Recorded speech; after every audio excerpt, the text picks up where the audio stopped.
2025ல public exam எழுத போற 10th, 11th, 12th மாணவர்களுக்கு எங்களுடைய வணக்கம். இந்த வருஷத்தோட கொஸ்டின் பேப்பர் பார்த்தீங்கன்னா, லாஸ்ட் கொஸ்டின் பேப்பரோட கம்பேர் பண்ணும்போது ஆவரேஜாவும் இல்லைன்னா வந்து கொஞ்சம் டஃப்பாகவும் இருக்கிறதுக்கு சான்சஸ் இருக்கு.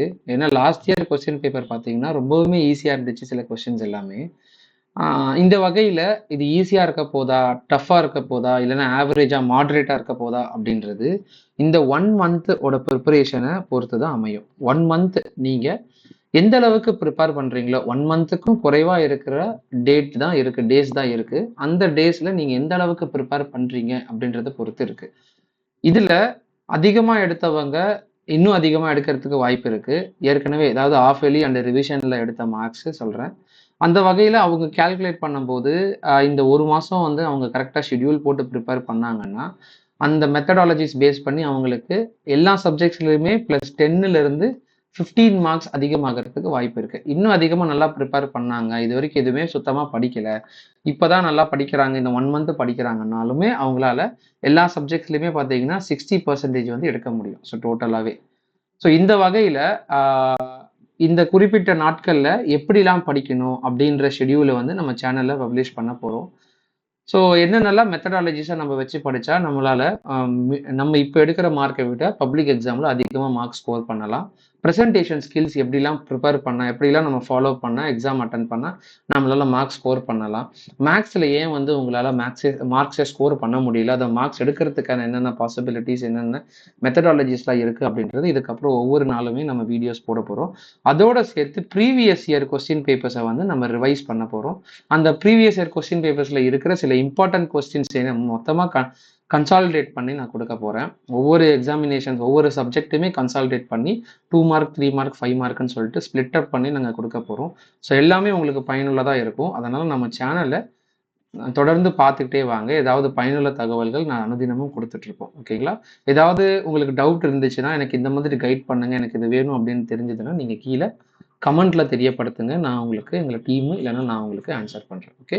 ஸோ 2025 இப்போ எக்ஸாமினேஷனோட டைம் டேபிள் உங்களுக்கு எல்லாருக்குமே ஸ்கூலில் கொடுத்துருப்பாங்க. ஸோ அந்த டைம் டேபிள் படி நம்ம பார்த்தோம்னா நம்மளோட ஷெடியூல் எப்படி இருக்குது அப்படின்றத இதில் தொகுத்து கொடுத்துருக்காங்க பாருங்கள். இப்போது 10th ஸ்டாண்டர்ட் நீங்கள் கால்குலேட் பண்ணிக்கோங்க. 10th ஸ்டாண்டர்டில் உங்களுக்கு எல்லாருக்குமே தெரியும் 28லேருந்து 15ஆம் தேதி வரைக்கும் எக்ஸாமினேஷன் நடக்கும். ஸோ இன்னிலேருந்து நீங்கள் கால்குலேட் பண்ணுறீங்கன்னா, அதாவது நாளையிலேருந்து ஃப்ரம் மண்டே 3 February இதுலேருந்து கால்குலேட் பண்ணிங்கன்னா உங்களுக்கு கரெக்டாக ப்ராக்டிக்கல் அதோடு இன்க்ளூட் பண்ணி எல்லா டேஸுமே இன்க்ளூட் பண்ணி உங்களுக்கு 52 டேஸ் ப்ரிப்பரேஷன் டைம் இருக்கும். ஸோ இந்த 52 டேஸில் இதுவே ரொம்ப மேக்ஸிமம் 2 மந்த் வரைக்கும் இருக்கிற டைம் பீரியடு. 10th உங்களால் இது வரைக்கும் சுத்தமாக படிக்கலைன்னா உங்களால் கண்டிப்பாக 250லேருந்து 300 மார்க் ஈஸியாக எடுக்க முடியும். 300 மார்க் வந்து ஈஸியாக எடுக்க முடியும். நல்லா ப்ரிப்பேர் பண்ணியிருக்கிறாங்க அப்படின்னா கண்டிப்பாக உங்களால் 450லேருந்து 480 வரைக்கும் உங்களால் எடுக்க முடியும். இந்த 52 டேஸான ரிவிஷனை நீங்கள் ப்ராப்பராக பண்ணணும். ஸோ என்னென்ன ரிவிஷன் எப்படி பண்ணணும், அந்த டைம் ஷெடியூல் எப்படி போட்டிருக்கேன் அப்படின்றத மாதிரி இன்னொரு வீடியோவில் நான் சொல்கிறேன். முடிஞ்சால் இந்த வீடியோஸ்லேயே முடிஞ்ச அளவுக்கு நான் சொல்ல பார்க்குறேன். அதை நீங்கள் ஃபாலோ பண்ணிக்கோங்க. வீடியோவை கடைசி வரைக்கும் பாருங்கள், உங்களுக்கு ரொம்பவே யூஸ்ஃபுல்லாக இருக்கும். ஸோ 11th ஸ்டாண்டர்ட் அப்படின்னு பார்த்தீங்கன்னா மொத்தமாக அவங்களுக்கு இருக்கிற டேஸ் 27 நாள் தான் இருக்குது.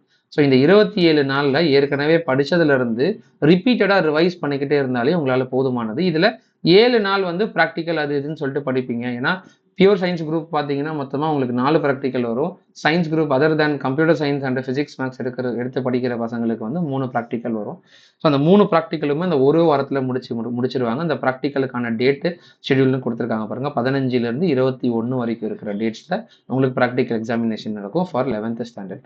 12th ஸ்டாண்டர்ட்னு பார்த்தீங்கன்னா இந்த 2 டேஸுக்கு பிஃபோராகவே ஆரம்பிக்குது. மொத்தமாக நமக்கு இருக்கிற நாள்னு பார்த்தீங்கன்னா 25 நாள். அதில் 7 நாள் வந்து ப்ராக்டிக்கலுக்கு போய்ட்டு அந்த 7 நாள் நீங்கள் கொடுத்தே ஆகணும். ஏன்னா ஒவ்வொரு சப்ஜெக்ட்லையுமே ப்ராக்டிக்கல் 30 மார்க் வருது.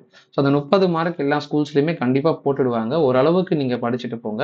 அவங்க ஸ்கூல்ஸில் மார்க் பண்ணி கொடுத்த ப்ரோக்ராமும் சரி, சில ஸ்கூல்ஸில் எல்லாமே படிக்க சொல்லுவாங்க. ஸோ அவங்கக்கிட்ட கொஞ்சம் விருப்பப்பட்டு கேட்டிங்கன்னா அவங்க சில ப்ரோக்ராம்ஸ் மட்டும் இல்லைன்னா சில ப்ராக்டிக்கலுக்கான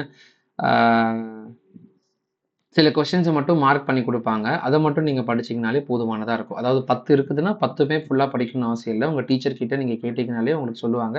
ஏதாவது 6 இல்லைன்னா 5 படிக்க சொல்லுவாங்க. அதை மட்டும் படித்து அதுலேருந்து 1 கண்டிப்பாக உங்களுக்கு வந்துடும். எய்தர் ஆர் சாய்ஸ் பேஸ் பண்ணி. So physics, chemistry, computer science இல்லைன்னா பயாலஜின்னு சொல்லிட்டு கால்குலேட் பண்ணும்போது உங்களுக்கு 5லேருந்து 10லேருந்து 5 இல்லைன்னா வந்து 12லேருந்து 6 அந்த மாதிரி மார்க் பண்ணி கொடுப்பாங்க. அதை மட்டும் நீங்கள் படிச்சுக்கோங்க. ஸோ 25 நாள் 27 நாள் இந்த கால்குலேட்டட் ஷெடியூலை நீங்கள் ப்ரிப்பேர் பண்ணீங்கன்னா அந்த 20 நாள் 5 நாள் இல்லைனா 7 நாள் குறைச்சிக்கோங்க. பேலன்ஸ் இருக்கிற டேஸை கரெக்டாக யூட்டிலைஸ் பண்ணிங்கன்னா உங்களால் ஈஸியாக மார்க் ஸ்கோர் பண்ண முடியும். ஸோ பிப்ரவரி 10ஆம் தேதிக்குள்ளே பிப்ரவரி 10க்குள்ளே எல்லா சப்ஜெக்ட்ஸையுமே நீங்கள் வந்து பெண்டிங் கொஸ்டின்ஸ் எல்லாமே படிச்சிருங்க. பெண்டிங் கொஸ்டின்ஸ் முடிச்சதுக்கப்புறம் அந்த 11லேருந்து பேலன்ஸ் இருக்கிற அந்த 5 நாள் ப்ராக்டிக்கல் இருக்கும். லாஸ்ட்டாக இருக்கிற 10 நாள் ரொம்பவே முக்கியமானது. அந்த 10 நாள் வந்து ஃபுல்லாக ரிவிஷன் தான் பண்ண போகிறீங்க. ஒரு நாளைக்கு வந்து பார்த்தீங்கன்னா 3 சப்ஜெக்ட்ஸை ஸ்ப்ளிட் பண்ணிக்கோங்க. 3 சப்ஜெக்ட்ஸ் உங்களுக்கு எந்த மாதிரி சப்ஜெக்ட்ஸ் நீங்கள் போட்டு அசைன் பண்ணி படிக்கிறீங்களோ அப்படின்றத நீங்கள் கற்றுக்கோங்க. ஸோ 5 மணிலேருந்து காலையில் ஸ்டார்ட் பண்ணுங்கள். 5 மணிக்கு இருந்துக்கோங்க. 4:30 மணி இல்லைன்னா 5 மணிலேருந்து 9 மணி வரைக்கும் ஒரு ஷெட்யூல் போடுங்க. ஒரு சப்ஜெக்ட். ஸோ 5லேருந்து 9 மொத்தமாக நமக்கு 4 மணி நேரம் இருக்குது.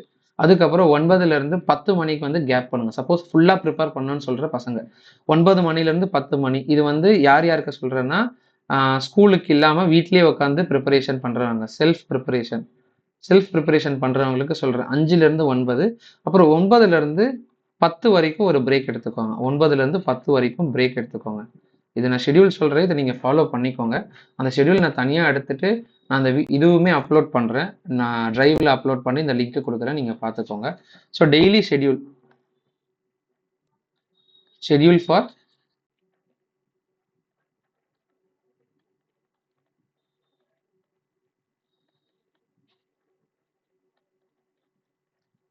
Public exam 2025. ஸோ இப்போ ஷெட்யூல் போட்டு அப்படின்னு சொல்லிட்டு பார்த்தீங்கன்னா சப்ஜெக்ட் வைஸாக நான் சொல்லலை. ஒவ்வொரு நாளைக்குமே எவ்வளோ மணி நேரம் யூட்டிலைஸ் பண்ணலாம் அப்படின்றத சொல்கிறேன். ஸோ இப்போ 10th ஸ்டாண்டர்ட் அப்படின்னு சொல்லிட்டு பார்த்தீங்கன்னா 10th ஸ்டாண்டர்டுக்கு நமக்கு நிறைய டைம் இருக்குது. ஸோ அந்த வகையில் 10th ஸ்டாண்டர்டுக்குமே பார்த்தீங்கன்னா உங்களுக்கு ஸ்கூலில் இப்போ டைம் இருக்கும். ஸ்கூல் போனாலுமே சரி ஃபார் ஸ்கூல் கோயிங் ஸ்டூடெண்ட்ஸ்னு சொல்லிட்டு ஃபஸ்ட்டு ஸ்டார்ட் பண்ணுறேன். எல்லாருக்குமே அதாவது 10th 11th 12th 3 எல்லாருக்குமே ஸ்கூல் கோயிங் ஸ்டூடெண்ட்ஸு ஒரு ஷெட்யூல் போடுறது சொல்கிறேன். ஸ்கூல் இல்லாமல் வீட்லேயே செல்ஃபாக ப்ரிப்பேர் பண்ணுறவங்க இல்லைனா அகாடமிக் சேர்ந்து அகாடமியில் இல்லை இன்ஸ்டியூட்டில் ஏதாவது ஒரு இன்ஸ்டியூட்டில் வந்து ஃபுல் டைமாக ப்ரிப்பேர் பண்ணுறதுக்கு அலோவ் பண்ணாங்கன்னா அங்கேயும் போயிட்டு படிக்கிற பசங்களுக்கு சொல்கிறேன். ஓகேங்களா? ஃபார் ஸ்கூல் கோயிங் ஸ்டூடெண்ட்ஸ்னு சொல்லிட்டு பார்த்தீங்கன்னா காலையில் 5 மணிக்கு எழுந்துக்கோங்க. 5லேருந்து 7:30 மணி வரைக்கும் படிங்க. 7:30 இல்லைனா 8 மணி வரைக்கும் படிங்க. இப்போ மொத்தமாக நமக்கு கிடைக்கிறது 3 மணி நேரம். இந்த 3 மணி நேரத்தை ஒரு சப்ஜெக்ட் எடுத்துக்கோங்க. ஓகே, ஒரு சப்ஜெக்ட் எடுத்துக்கோங்க. 5லேருந்து 8 மணி நேரம் ஃபஸ்ட்டு. அடுத்தது இப்போ இந்த 5 மணி நேரம் நீங்கள் 5 மணிக்கு உட்காடுறீங்கன்னா 5 மணிக்கு முன்னாடியே நீங்கள் வந்து ரெடி ஆகி இருக்கணும். ரெடி ஆகிட்டு தான் ஸ்கூல் யூனிஃபார்மோடு உட்காரணும். அப்போ தான் 8 மணிக்கு நீங்கள் டிஃபன் சாப்பிட்டுட்டு நீங்கள் ஸ்கூலுக்கு கிளம்பிடலாம். அப்போ ஸ்கூலில் இருக்கிற நேரம் அதாவது 9 மணிலேருந்து ஈவினிங் 4 மணி வரைக்குமே நீங்கள் என்ன பண்ண போகிறீங்க, ஸ்கூலில் இருக்கிறீங்க.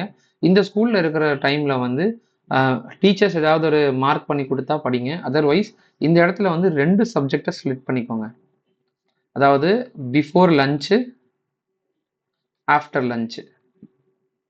Okay, before lunch, after lunch. அதுக்கப்புறம் வீட்டுக்கு ஒரு 4லேருந்து 5:30 மணி வரைக்கும் வச்சுக்கோங்க. 2 மணி நேரம் அந்த டிரான்ஸ்போர்ட்டேஷன் அந்த சாப்பிட்றது எல்லாமே வச்சுக்கோங்க. அப்போ 6லேருந்து திருப்பி என்ன பண்ணுங்க, 6லேருந்து 8 மணி வரைக்கும் 8:30 வரைக்கும் ஒரு சப்ஜெக்ட் படிங்க. 8:30 வரைக்கும் ஒரு சப்ஜெக்ட் படிங்க. அப்புறம் 8:30லேருந்து 9 வரைக்கும் சப்போஸ் ஸ்கூலுக்கு டியூஷன்லாம் போகிறீங்கன்னா அவங்க 9:30 வரைக்கும் உட்கார வைப்பாங்க. 9:30 வரைக்கும் இருந்தீங்கன்னா 9:30 வரைக்குமே ஒரு சப்ஜெக்ட் படிங்க. சப்போஸ் வீட்டில் இருந்தீங்கன்னா 8:30 வரைக்கும் சப்ஜெக்ட் படிங்க. 8:30லேருந்து 9 வரைக்கும் லஞ்ச் டைம் எடுத்துக்கோங்க. 9 முடிஞ்சதுக்கப்புறம் 9லேருந்து டில் 11 வரைக்கும் ஒரு சப்ஜெக்ட் படிங்க. ஸோ அப்போ 11லேருந்து டில் 4 வரைக்குமே நமக்கு பார்த்தீங்கன்னா ஒரு 5 to 5.5 hours நமக்கு டைம் கிடைக்கும். இந்த டைமில் தூங்கினா கூட போதும். ஒரு 2 மாதம் நீங்கள் தரோவாக ப்ரிப்பேர் பண்ணிங்கன்னா உங்களால் ஈஸியாக மார்க் ஸ்கோர் பண்ண முடியும். 10th பொறுத்த வரைக்கும் உங்களால் ப்ரிப்பேர் பண்ணிங்கனாலே உங்களால் 350+ வந்து சாதாரணமாக எடுக்கலாம். நார்மலாக சொல்கிற ஆவரேஜாக படிக்கிற பசங்களுக்கு அது கண்ணு சும்மா எழுதி விட்டாலே மார்க் கொடுப்பாங்க. ஏதாவது ஒன்று படித்து எழுதி விட்டாலே. நல்லா படிக்கிற பசங்க உங்களால் 430+ ஈஸியாக எடுக்க முடியும். 430லேருந்து 480 வரைக்குமே எடுக்க முடியும். நல்லா எக்ஸ்ட்ராடினரி ஸ்டூடெண்ட்ஸ் வந்து சென்டமெடிக்கா ப்ரிப்பேர் பண்ணுறவங்க இந்த ஷெடியூலை நீங்கள் ப்ராப்பராக ஃபாலோ பண்ணி அந்த 52 டேஸை ஃபாலோ பண்ணாலுமே உங்களால் வந்து முடிஞ்சிடும். எல்லாமே அந்த 52 டேஸை ஃபாலோ பண்ணாலுமே உங்களால் ஈஸியாக அந்த எல்லா சப்ஜெக்ட்ஸ்லையுமே சென்டம் எடுக்கிறதுக்கான சான்சஸ் இருக்குது. ஸோ பாஸ் பண்ணுற ஸ்டூடெண்ட்ஸும் சரி, ஃபுல் சென்டம் எடுக்கிற ஸ்டூடெண்ட்ஸும் சரி, ஆவரேஜாக படிக்கிற ஸ்டூடெண்ட்ஸும் சரி, இந்த ஷெடியூலை நீங்கள் ஃபாலோ பண்ணிக்கோங்க. ஓகேங்களா? ஸோ இப்போ அதர் ஸ்கூல் இல்லாத ஸ்டூடெண்ட்ஸ், ஸ்கூல் கோயிங் ஸ்டூடெண்ட்ஸ் இல்லாமல் இப்போ செல்ஃபாக ப்ரிப்பேர் பண்ணுறவங்கன்னு வச்சுக்கோங்க.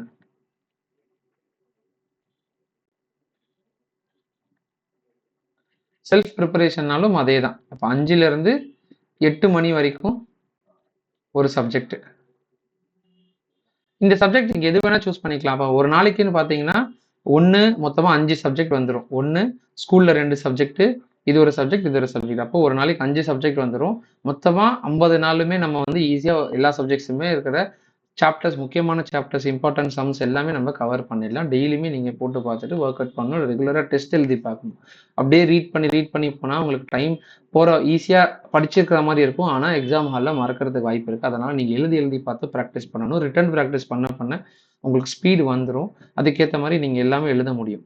இப்போ நிறைய பேர் என்ன நினைப்பாங்கன்னா, சார் எனக்கு ஸ்கூலில் வந்து டைமே பத்த மாட்டேங்குது, எனக்கு எல்லாமே தெரியுது, ஆனால் ஸ்கூலில் எனக்கு அதுக்குள்ளே பேப்பர் வந்து பிடுங்கிடுறாங்க அப்படின்னா, அவங்க ஸ்கூல் பார்த்தீங்கன்னா இப்போது 10 மணிக்கு எக்ஸாம் ஸ்டார்ட் பண்ணுறாங்கன்னு வச்சுக்கோங்க. 10 மணிலேருந்து 1 மணி வரைக்கும் 3 ஹவர்ஸ் இருக்குது. இந்த 3 ஹவர்ஸ்லேயுமே பார்த்தீங்கன்னா அவங்க கொஸ்டின் பேப்பர் கொடுக்கறது, ஆன்சர் ஷீட் கொடுக்கறது, இன்ஃபர்மேஷன் ஷேர் பண்ணுறது எல்லாமே இந்த 3 ஹவர்ஸுக்குள்ளேயே இருக்கும். அதனால் உங்களுக்கு எக்ஸாம் எழுதுறதுக்கான டைம்னு பார்த்தீங்கன்னா 2:45லேருந்து 2:30 மணி நேரம் தான் உங்களுக்கு இருக்கும். அப்போ அந்த 2:30 மணி நேரத்தில் என்ன உங்களால் எழுத முடியுமோ அவ்வளோதான் எழுத முடியும். இதுவே எக்ஸாமினேஷன், பப்ளிக் எக்ஸாம்னு பார்த்தீங்கன்னா உங்களுக்கு எழுதுறதுக்கான டைமே 3 ஹவர்ஸ் இருக்கும். உங்களால் நிறையவே எழுத முடியும். ஸோ ஸ்கூலில் வைக்கிற டெஸ்ட்டு, ரிவிஷன் எக்ஸாமில் இருக்கிற டைமை கன்சிடர் பண்ணி இதுதான் பப்ளிக் எக்ஸாமில் இப்படி தான் வரும், எல்லாமே கண்டிப்பாக நான் மிஸ் பண்ணுறேன், அப்போ ஏன் படிக்கணும் அப்படின்றத யோசிக்காதீங்க. உங்களோட ஃபுல் எஃபர்ட்டை போட்டு ட்ரை பண்ணுங்கள். நிறைய மார்க் வந்து உங்களால் எடுக்க முடியும். ஒவ்வொரு மாணவர்களுக்குமே நீங்கள் நம்புறதை விட உங்களை சார்ந்தவங்க உங்களை அதிகமாக நம்புகிறாங்க. அந்த நம்பிக்கையை வீணடிக்காதீங்க. அந்த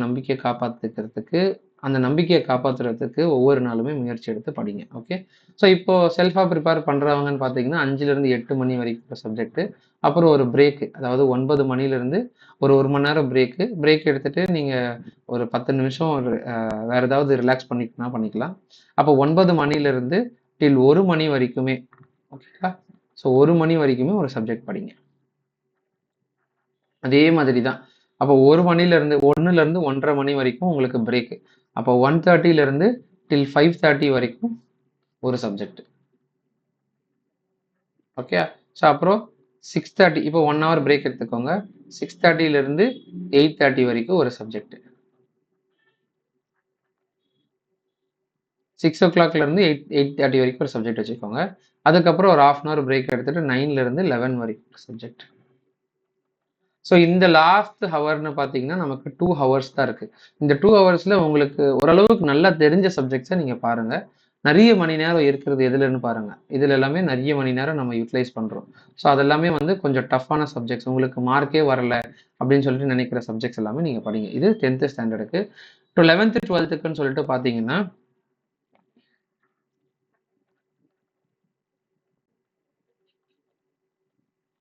11th standard, 12th standard, physics, chemistry எந்த குரூப் இருந்தாலுமே, காமர்ஸ், எக்கனாமிக்ஸ் எந்த குரூப் இருந்தாலுமே ஷெடியூல் அப்படின்றது நீங்கள் ப்ராப்பராக ஃபாலோ பண்ணி படிக்கணும் இருக்கிற டைமில்.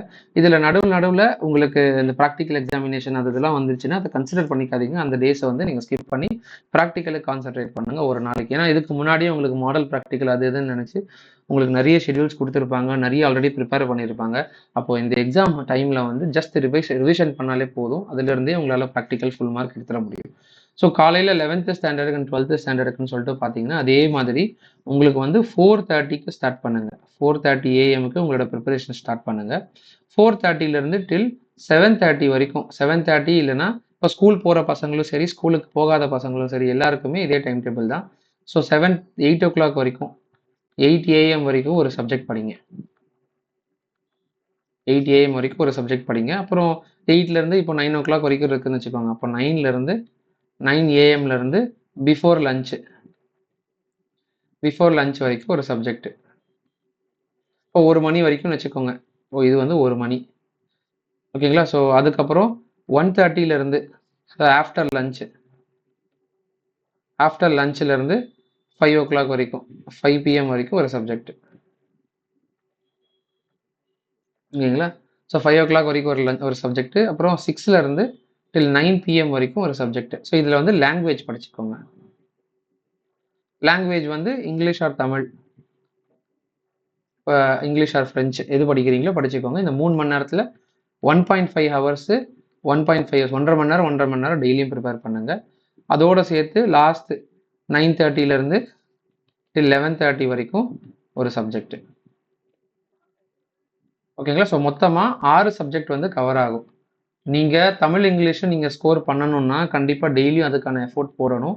அப்போ தான் உங்களால் டோட்டல் இன்க்ரீஸ் பண்ண முடியும். இல்லை எனக்கு டோட்டல் வேணாம், வெறும் கட் ஆஃப் மட்டும் வேணும், அது இருந்தாலே போதும், நான் இன்ஜினியரிங் நீட் அது சம்மந்தமாக படிச்சுப்பேன் அப்படின்னா நீங்கள் இந்த லாங்குவேஜை ஓரளவு கம்மியான ஷெடியூல், அதாவது இந்த 2 ஹவர்ஸ் இருக்குல்ல அதுக்கு நீங்கள் கொடுத்துட்டு இந்த இதுக்கு பதிலாக இந்த 3 ஹவர்ஸை வந்து வேறு ஏதாவது சப்ஜெக்ட்ஸுக்கு மாற்றிக்கோங்க. ஏன்னா நீங்கள் எல்லா சப்ஜெக்ட்ஸ்லையுமே 80+ ஸ்கோர் பண்ணாலே உங்களுக்கு 480 தான் வரும். எவ்வளோக்கு? 600க்கு. ஸோ ஒரு 500+ வரணும்னா உங்களால் கண்டிப்பாக 85 மார்க் மேலே எடுத்தால் தான் உங்களால் அட்லீஸ்ட்டு 500+ ஆவது எடுக்க முடியும். இல்லைன்னா 80 எடுத்தீங்கனாலே உங்களால் 480 தான் எடுக்க முடியும். 6 or 48 உங்களுக்கு எல்லாமே தெரியும் 6 சப்ஜெக்ட். ஸோ அப்போது உங்களால் 500+ எடுக்கணும், டோட்டல் எனக்கு தெரியணும், நல்லா சொல்கிற மாதிரி இருக்குன்னா கண்டிப்பாக நீங்கள் எல்லா சப்ஜெக்ட்லையும் 85 எடுத்து தான் ஆகணும். இல்லை தமிழ் இங்கிலீஷில் நான் நல்லா ஸ்கோர் பண்ணிட்டேன் 90+ எடுத்தீங்கனாலுமே உங்களுக்கு 500+ சாதாரணமாக வந்துடும். ஸோ எல்லா சப்ஜெக்ட்ஸ்லையுமே 90+ எடுக்க பாருங்கள். ஆவரேஜாக இப்போ தான் படிக்க ஸ்டார்ட் பண்ணணும்னு நினைக்கிற பசங்க ஓரளவுக்கு பேசிக்காக இருக்கிறது எல்லாமே படித்து ப்ரிப்பேர் பண்ணிவிட்டு ப்ரீவியஸ் இயர் கொஸ்டின் பேப்பர்ஸ் எல்லாமே நீங்கள் ரிவைஸ் பண்ணிட்டு போனீங்கனாலே அதுலேருந்தே நிறைய கொஷின்ஸ் வரும். ஸோ ப்ரீவியஸ் இயர் கொஸ்டின் பேப்பர்ஸை நீங்கள் என்னென்னலாம் ப்ரிப்பேர் பண்ணணும் அப்படின்னு பார்த்தீங்கன்னா, ஃபஸ்ட்டு ப்ரிப்பரேஷன் எதில் இருக்கணும்னா உங்களுக்கு 1 word ஆன்சர்ஸில் தான் இருக்கணும். 10th சரி, 11th சரி, 12th சரி, எல்லாருக்குமே எந்த ஸ்டாண்டர்டாக இருந்தாலுமே எந்த குரூப்பாக இருந்தாலுமே உங்களுக்கு வந்து ஃபஸ்ட்டு ப்ரிஃபரன்ஸ் வந்து 1 மார்க்கில் கொடுங்க. எந்த அளவுக்கு 1 மார்க்ஸ் வந்து நீங்கள் தரவு பண்ணுறீங்களோ அந்த அளவுக்கு உங்களால் மார்க்ஸ் வந்து ஈஸியாக ஸ்கோர் பண்ண முடியும். 1 மார்க் அப்படின்னு நினச்சிங்கன்னா 10 கொஸ்டின் போச்சுன்னா 10 மார்க் தப்பாயிடும். அதனால் 1 மார்க்ஸில் வந்து உங்களோட 90% காட்டுங்க. ஒவ்வொரு தடவையும் ஒவ்வொரு வாரத்துக்கும் 1 மார்க்ஸுக்குன்னு சொல்லிட்டு ஷெட்யூல் போட்டு வச்சுருங்க. ஓகேங்களா. அடுத்தது பார்த்தீங்கன்னா ஷார்ட் ஆன்சர்ஸ் தான் நிறைய பேர் மிஸ் பண்ணுவீங்க. இப்போ ஃபிசிக்ஸ் கெமிஸ்ட்ரி எல்லாருமே பார்த்தீங்கன்னா 2 மார்க்கும் 3 மார்க்கும் தான் நிறைய பேர் ஸ்கிப் பண்ணுற மாதிரி இருக்கும். ஸோ 2 மார்க்கு 3 மார்க்கு இம்பார்ட்டன்ஸ் எல்லாமே பாருங்கள். இம்பார்ட்டன்ஸோட சேர்த்து ப்ரீவியஸ் இயர் கொஸ்டின் பேப்பர்ஸை வந்து கேதர் பண்ணுங்க. ப்ரீவியஸ் இயர் கொஸ்டின் பேப்பர்ஸ்னா இப்போ 2024ன்னு எடுத்துக்கோங்க வச்சுக்கோங்க. இப்போ ரீசெண்டாக வச்ச எக்ஸாமினேஷன் ஃபர்ஸ்ட் ரிவிஷன் பாருங்க, ப்ளஸ் ஹாஃப் எலி பாருங்க, ஹாஃப் எலி குவார்டர்லி பாருங்க. இப்போ நீங்கள் எழுதிருப்பீங்களா அந்த எக்ஸாமினேஷன். அதுக்கப்புறம் 2020 அதோட சேர்த்து 2024ஓட பப்ளிக் பாருங்க. ஓகே. ஸோ அப்புறம் 2023ஓட first revision, second revision, half yearly, public, quarterly, அதோட சேர்த்து சப்ளிமெண்ட்ரின்னு எக்ஸாமினேஷன் வைப்பாங்க. Supplementary examination, supplementary. ஸோ மொத்தமாக பார்த்தீங்கன்னா இது ரெண்டுமே சேர்த்து 10 கொஸ்டின் பேப்பர் வரும். 10 கொஸ்டின் பேப்பர் பார்த்தாலுமே உங்களால் இதிலிருந்தே 75% வரைக்கும் கொஸ்டின்ஸ் வந்துடும்.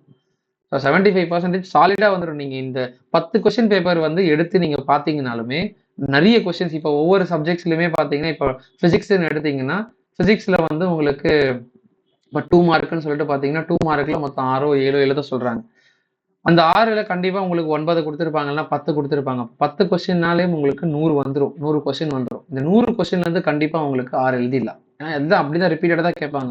இப்போ இந்த 100 கொஸ்டின்லேயே சில ரிப்பீட்டடாக இருக்கும். அப்படி இப்படின்னு சொல்லிட்டு கால்குலேட் பண்ணும்போது உங்களுக்கு 90 கொஸ்டின்ஸ்லேருந்து 80 கொஸ்டின்ஸ் வரும் வித்தவுட் ரிப்பீட்டேஷன் கொஸ்டின்ஸ்.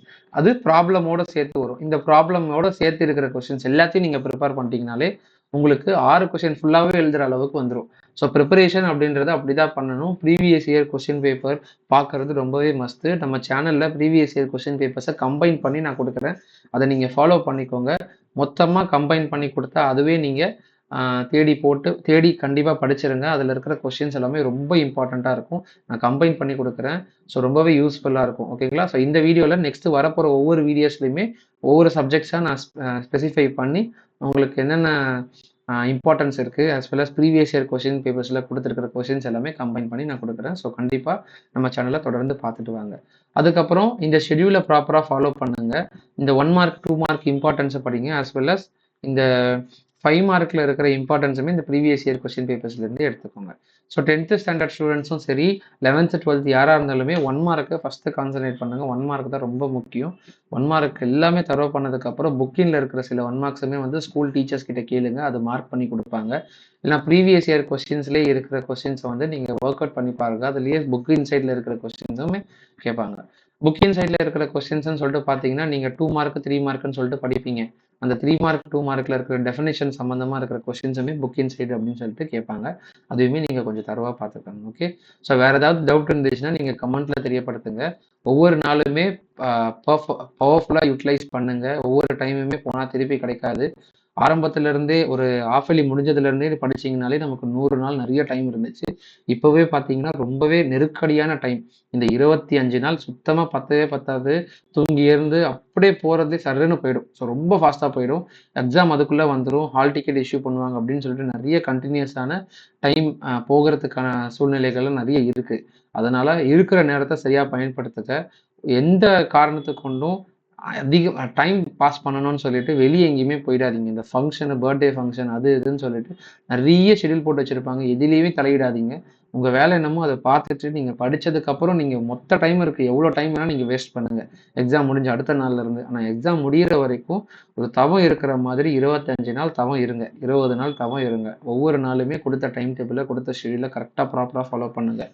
காலையில் எழுந்துக்கோங்க, நைட்டு ப்ராப்பராக தூங்குங்க, ஹெல்த்தியாக சாப்பிடுங்க. கண்டதை வாங்கி சாப்பிட்டு வயிற்று வலின்னு சொல்லிட்டு ஒரு 2-3 நாள் ஹாஸ்பிட்டல் அட்மிட் ஆகிட்டு கஷ்டப்பட்டுட்டு இருக்காதீங்க. அதனால் ஹெல்த்தியாக சாப்பிடுங்க, லைட்டாக சாப்பிடுங்க.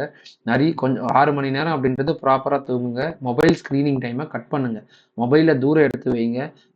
ஏதாவது டவுட்ஸ் கிளாரிஃபை பண்ணணுன்னா மட்டும் மொபைல் எடுத்து பாருங்கள். அதர்வைஸ் சோஷியல் மீடியாலேயோ உங்கள் ஃப்ரெண்ட்ஸோட சேட் பண்ணுறதையோ தவிர்த்துட்டு இருக்கிற இந்த 20 நாளை ப்ராப்பராக ஃபாலோ பண்ணுங்கள்.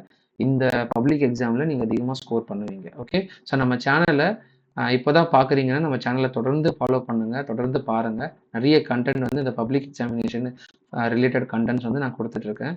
ஸோ அடுத்த வீடியோவில் உங்களை சந்திக்கிறேன். நன்றி.